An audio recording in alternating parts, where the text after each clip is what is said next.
Nagamaru.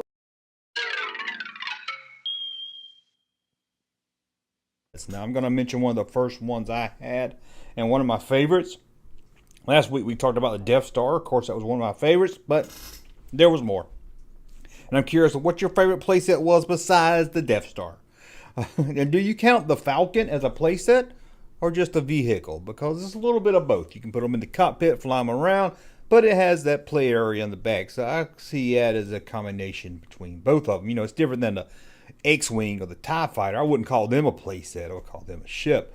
But there's a few of them back and forth. But what's my favorite one, not counting the Death Star, of course? And that would be, as a kid, my go-to one, maybe at times even more than the Death Star. And that was the Cantina playset. That's right, the bar playset, as I called it. I would just call it a bar because I was a dumb little kid. I didn't know what a cantina was. I thought it was something you took out in the desert, filled with water when you got really hot and had to drink water. But I can remember getting this playset. Well, my brother had it. I remember having this playset, not getting it. I remember my brother had it, and it, like I said, we share the toys. We never fought about who plays with what.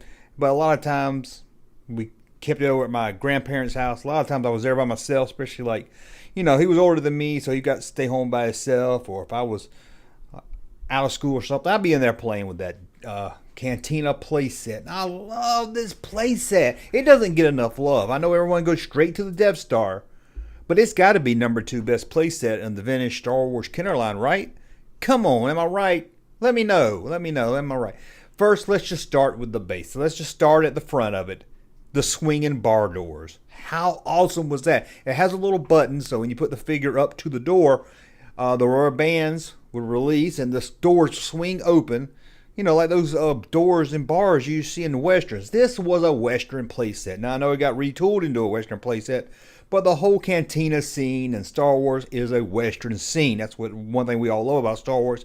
It takes from a bunch of other movies that we love. But I love that. I love putting stuff. I used to get 3PO and put him on the outside of the door, or maybe it was inside the door. I can't remember. Put him by the door and let somebody step on that button and knock his ass over. I used to love doing that. I don't know why I always did it with 3PO. I don't know if 3PO fell over easy or why I did that. Okay, then. So we moved through the door and we got the bar scene. We got the bar where they sit. The bar. I don't know. I'm trying to think of another word for it. That's what it is. A bar. Doesn't have any chairs. That's okay. My legs didn't. The figure legs didn't bend, so that's okay. You stand them up by the bar. They had little peg holders, of course, where you could put them in the little peg so they stand up good. Sometimes you just stand them up by the bar, but they also had a little lever. Put it on the peg, and then move the lever. It would cause another little power on the playset to pop up and knock a figure over. So you could make it look like it's knocking. You can have Obi-Wan with his saber out, move that little lever, and it looked like he hits Walrus Man with his saber or something. I used to love just putting figures on me. I would just get I've talked about before, I had all my figures in a pony shoebox. I can remember just sitting up each figure on that little peg and letting somebody knock him down. I put one person on the lever peg, or sometimes wouldn't even be a figure on the lever peg. I just do the lever peg. Now my problem with this lever is you sometimes put a figure on that little lever thing, and the figure would fall. If the figure wasn't on a peg, it had to hover. His foot was over the lever part that would pop up. You guys that know the playset, I don't know if I'm explaining this well, but when you try to pull that lever, it would cause the whole the playset to shake, and your figure would fall over. So a lot of times you didn't really get the knockover feel because you ended up knocking it over anyway yourself, and every other figure you had standing up that wasn't on a peg. But the bartender area had a little peg hole in the back. We didn't have a bartender. Kenner, why didn't you put a bartender? I don't know why they didn't do a bar. They should have, even if it wasn't the bartender from a movie, if they thought, oh, this old fat human guy's not going to sell well, they should have threw an alien in and made him part of the, called him a bartender or something. They could have used their imagination or gave us a Aunt B. And not Aunt B. That's dang, not Aunt B. What am I talking about? B. Arthur. Beatrice Arthur, as the holiday special says. Okay, well, man, back behind the bar was the cardboard backdrop. It had the alien members of the Cantina, and it just made you feel like you were inside the canteen. It did, made you feel like you were right at home at the canteen. Now, over on the other side was the little bar area, a little seating area where Han Solo would sit, and Greedo could shoot him there. They had the lever and the peg thing there also. You put one on one side of the little table and one on the other.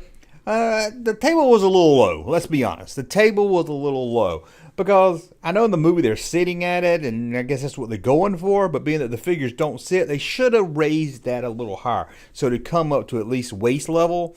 Because now you put them there and it comes up to maybe their knees, I think.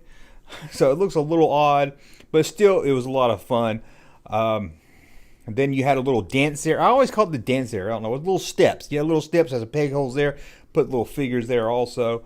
Now the PlayStation, what I keep saying PlayStation. The Playset really doesn't do a lot. It's got the levers that knock over. It's got the swinging door, but that's about it. I mean, there's no electronic sounds.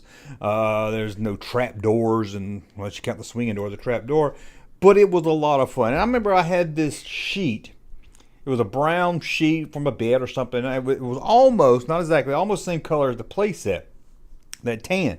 And I could sit it there, and that would give me that would expand my whole play area to where I had in my mind a bigger cantina, and just at this end of the cantina where the bar was. So I would stand up on my figures all over the carpet, not carpet, the sheet I had down, giving a little bit more area to play. And then if they wanted to walk up those little steps and go get a beer, they could.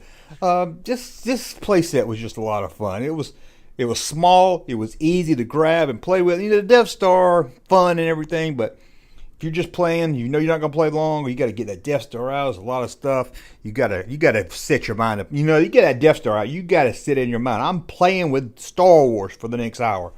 That little cantina, you pull it out, get you about 4 figures, not even that many. You can have yourself a little adventure while your mom cooks dinner or something. So it's a lot of fun. But I really love this playset.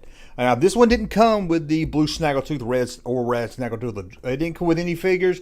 People get it mixed up sometime with the Creature Adventure set, which is the Mos Eisley, the backdrop on the outside of Mos Eisley. I didn't even know about this thing. Now, I remember as a kid, we had a blue snaggletooth, but I don't think we ever had that playset. So we must just, you could get the blue snaggletooth if you order figures from Sears. It would come in a mailer. That must be how we got it, because I'll have to ask my brother, because I really don't remember having that playset. I don't remember that thing at all. But maybe I just misremembered it. Maybe it was cardboard, it didn't last for long, got trashed. But it would be interesting to have that and right next to the Cantina where you're playing. I think that'd be kind of neat. But let me know what you think about the Creature Cantina playset. Did you like it? Did you hate it? Did you think, man, this is silly? I don't like those swinging doors. And I tell you, that rubber band pops. I got mine back here. You see it in the room. The rubber band's gone off the top of it, and I can't never get the doors to swing open anymore. I'm just not that talented. Believe me, you can tell me go watch Blake's video or this guy's video or this website. I've tried to do all that. I can't get a rubber band. I gave up. Anyway, let me know what you think about the Cantina playset. Hey, Junkman channel popping though. Thank you, sir, for that unsolicited testimony.